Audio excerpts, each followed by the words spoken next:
Hi! Moy, maganda at gwapo kayong lahat. O, kamusta? Cebuano tayo, bisdak ha, bisdak. Para makaintindi naman yung mga Tagalog natin. Welcome uli sa ating porsyon. Yung porsyon na Agoy Cool. Pasensya na, yung nakabalik, sobrang busy lang, walang presidente. So ngayon, meron tayong sulat na ating babasahin. Mula ito kay alias, eto, may sulat. Chat sa akin ha. Sige, tuklasin natin itong sulat. May problema na naman siya. Pinadala sa ating porsyon, Agoy Cool.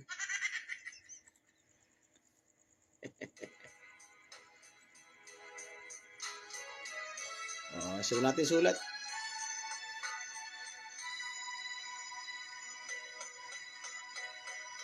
Agoy, Agoy Cool. Kauban yun yung Uncle Bongji. Yan. Alright. Sugdan na natin. Dear Agoy Cool Bongji.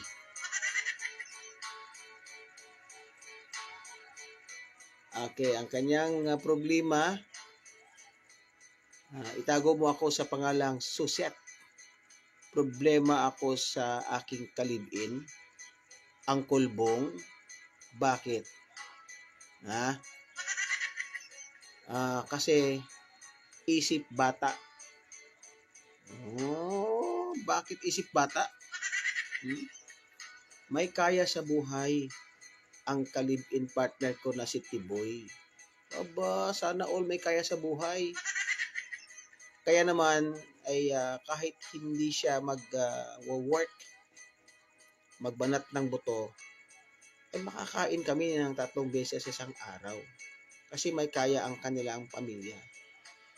Ang kaso lang, sobra siyang dependent sa kanyang pamilya. Pal pala to. Tagapal palamunin.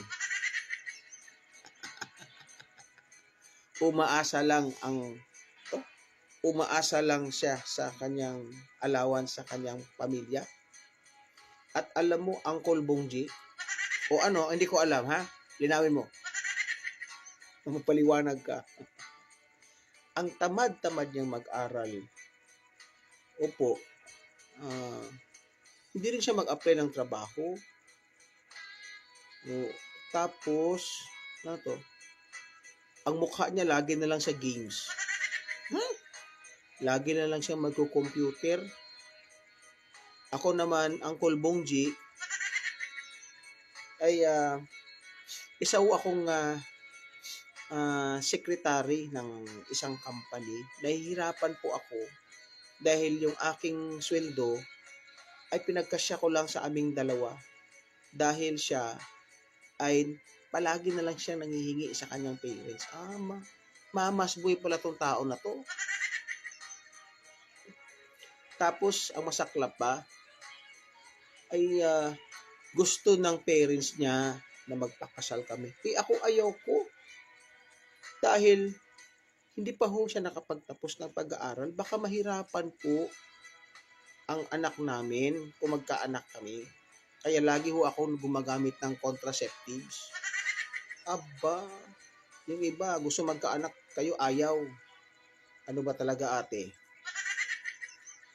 Sa ngayon,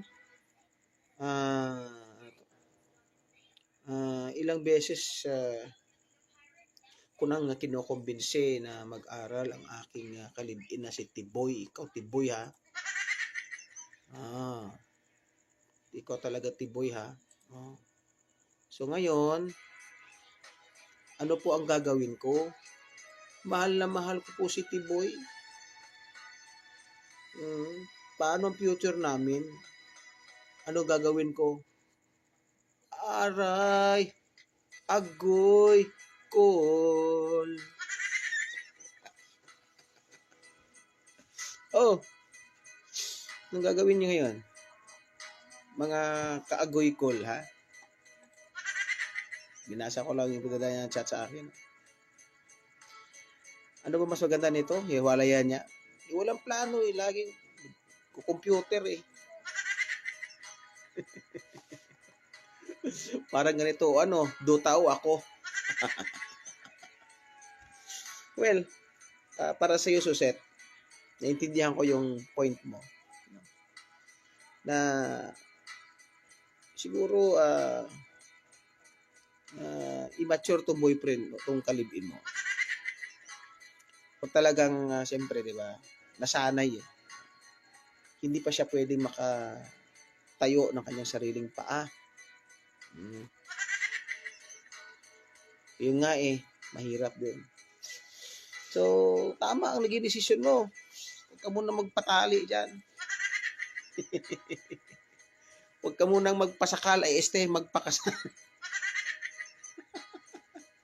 Oo, delikado yan eh. Walang planong lalaki, walang planong kalibin mo. Diba? Palagay nyo, ayaw mag-aral, ayaw magtrabaho, o ano ngayon, o nyapal eh, palamunin eh. Anyway, tama eh, di ka mayo kasal. Live-in muna, pero alam nyo, kasalanan ng ano yan. Live-in nga ito. Pero anyway, kung ako sa'yo, huwag mo nang pakasal. Mag-decide ka na ngayon. Hiwalayan mo ang tao na yan. Marami pang deserve na lalaki na deserve sa yung pagmamahal mo. Yung deserve sa magandang plano mo. Okay? Yung pagmamahal kasi love is blind eh. Nabubulagan ka lang. Alam mo, marami pa dyan. Kasi later on, pag talagang magpakasal na kayo, yun ang reality. Hindi ka na makakaligtas doon. So, ayun pala, di ba kayo kasal? Di ka patali. Wala, decide ka na. Iwalay mo ng lalaki na yan. Yung walang plano sa buhay eh. Di ba? Baka mas lalo ka mahirapan yan pag kayo magpakasal na. Baka later on, baka manakit pa yan eh. No? O, kadami-dami pa nakapantalon dyan. Maraming salamat, Iha, Suset. Ang inyong abang lingkod, Uncle Bongji. Thank you ha. O, may comment kayo. Advice si Suset. Comment nyo na. Bye.